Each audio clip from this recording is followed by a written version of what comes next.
There's something about sitting still and watching the world that teaches you things no book or busy life ever could.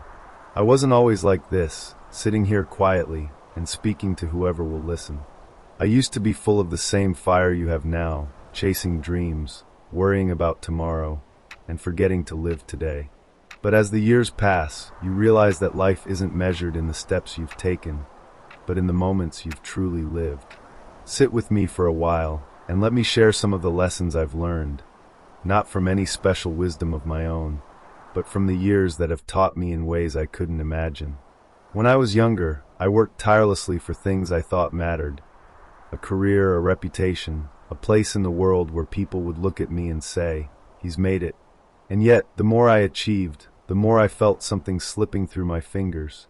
One day, an old friend who had lived a much simpler life came to visit.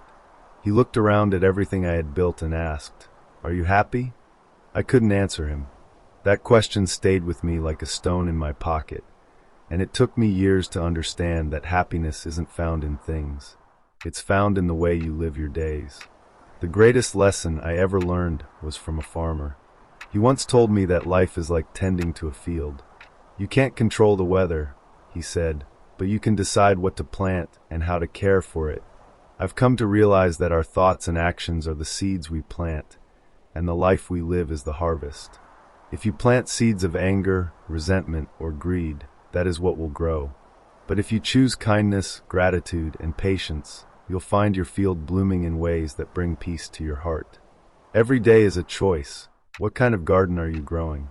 Over time, I learned that people come and go, no matter how tightly you try to hold on to them. I've lost friends, family, and opportunities, but I've also learned this: the people who truly matter are the ones who will walk beside you without expecting anything in return. If you want meaningful relationships, be the kind of person who listens more than you speak, who gives without asking for anything back, and who understands that love is not a transaction, it's a gift.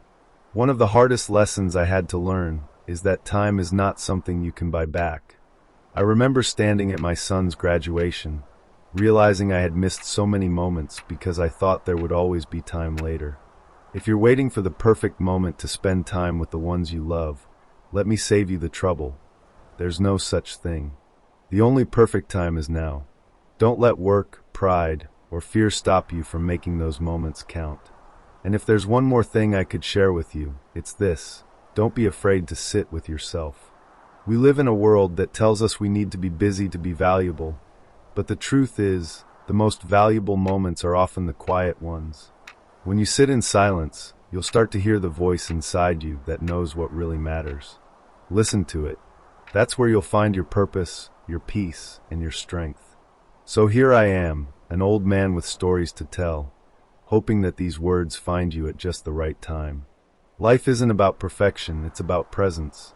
It's about planting good seeds, cherishing the people who matter, and being brave enough to live a life that feels like your own. My journey is almost complete, but yours is still unfolding. Make it a good one. If these words resonated with you, take a moment to reflect and share your thoughts in the comments. And if you're looking for more wisdom, stories, or just a quiet space to think, subscribe and join me again. Together, let's keep planting seeds for a better life.